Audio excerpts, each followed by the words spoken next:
नमस्कार दोस्तों, आज हम परम्यूटेशन क्रमचय संचय कुछ प्रश्नों को और करने की कोशिश करेंगे। पिछली बार हमने समझा था यदि कोई घटना या कोई तरीके m तरीके हैं से होते हैं और दूसरे n तरीके से होते हैं तो दोनों एक साथ होने के कुल तरीके जो होते हैं आपस में गुणा होके निकलते हैं,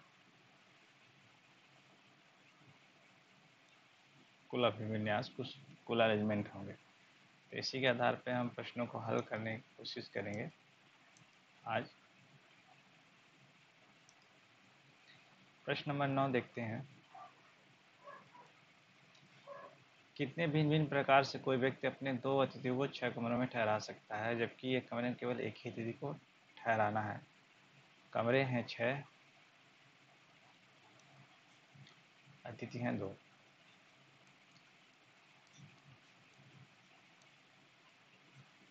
और अलग अलग ठहराना है, तो यानी पहला अतिथि 6 तरीके से कमरों को चुन सकता है और दूसरा अतिथि, क्योंकि पहला अतिथि एक कमरा चुन चुका है तो दूसरे अतिथि के लिए 5 कमरे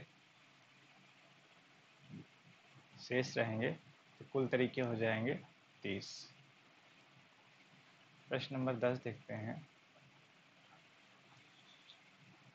3 यात्री एक शहर में आते हैं जिसमें केवल 4 होटल हैं। कितने भिन्न प्रकार से अपने लिए होटल में स्थान सुरक्षित कर सकते हैं, जबकि प्रत्येक यात्री अलग अलग होटल में ठहरना चाहता है। तो होटल हैं 4, यात्री हैं 3।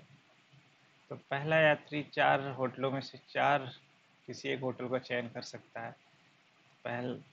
दूसरे यात्री के लिए फिर शेष रहे 3 होटल और तीसरे यात्री के लिए शेष 2 होटल बचे, तो कुल तरीके हो गए 24।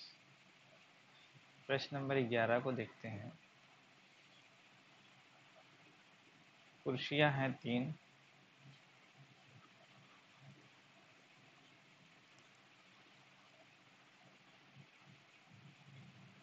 व्यक्ति हैं 4। तो प्रथम कुर्सी पे 4 में से कोई एक व्यक्ति चयन कर सकता है, यानी प्रथम कुर्सी को 4 तरीकों से चयन हो सकता है। एक कुर्सी का जब चयन हो गया, शेष 2 कुर्सियां हैं, तो 2 कुर्सियों में 3 व्यक्तियों का चयन हो सकता है। 3 में से किसी एक व्यक्ति का चयन हो सकता है। फिर शेष एक कुर्सी रही, उनमें 2 व्यक्तियों का चयन हो सकता है, क्योंकि व्यक्ति 2 शेष है, यानी कुल तरीके हो गए 24। प्रश्न नंबर 12 देखते हैं। पैंट हैं 4, कमीज है 3, बनियान है 2।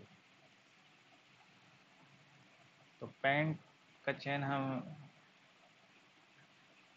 4 प्रकार से कर सकते हैं, एक व्यक्ति 4 प्रकार से कर सकता है। कमीज का 3 प्रकार से और बनियान का 2 प्रकार से, कुल तरीके हो गए 24। प्रश्न नंबर 13 देखते हैं। गौरदीपुरा में गिरौदपुरी में 6 विद्यालय हैं 6,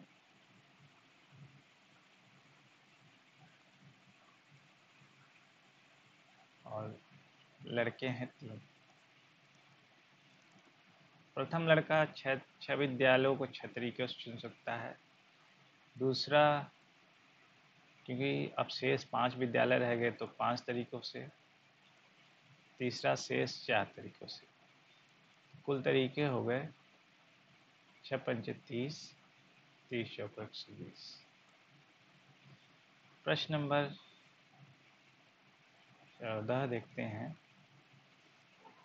प्रश्न नंबर 14 है, एक प्रकाशक भाषा में दूसरी भाषा में अनुवाद करता है के लिए कुछ शब्दकोश प्रकाशित करना चाहता है। यदि वह अपने प्रकाशन केवल 5 भाषाओं तक सीमित रह सकता है तो कितनी शब्दकोश निकालने पड़ेंगे। यदि वह 5 भाषाएं और बढ़ाना चाहता है तो कितने और शब्दकोश छापने पड़ेंगे। 5 भाषाओं के लिए 5 शब्दकोश और हर शब्दकोश शेष 4 भाषाओं में छपेंगे, तो कुल शब्दकोश हो गए 5 × 4 20। 5 भाषाओं के लिए 20 शब्दकोश पढ़ेंगे। अब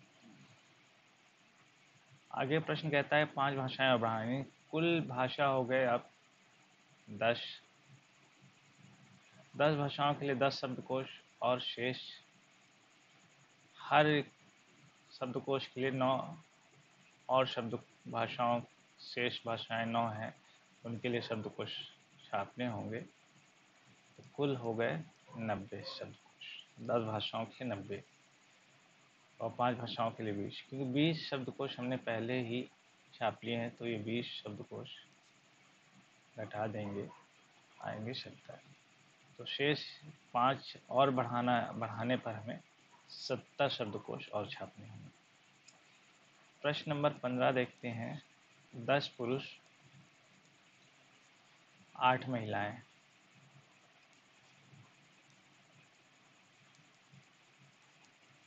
दस पुरुष में एक पुरुष को 10 तरीकों से चुन सकते हैं, 8 महिलाओं में से एक महिला को 8 तरीकों से। कुल तरीके हो गए एक महिला और पुरुष को चुने जाने के 80। प्रश्न नंबर 16 देखते हैं। भोपाल से इंदौर के बीच 20 बसें चलती हैं। यदि मोहित भोपाल से इंदौर किसी एक बस से जाकर किसी अन्य बस से लौटना चाहता है, तो कितने तरीके हो सकते हैं? तो जाने के वो 20 तरीके हैं 20 बसों से।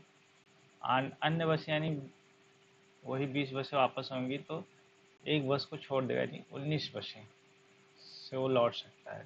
तो कुल तरीके हो गए 20 × 19, 19 × 2 = 38, 1 शून्य बढ़ गया। कुल तरीके हो गए 380।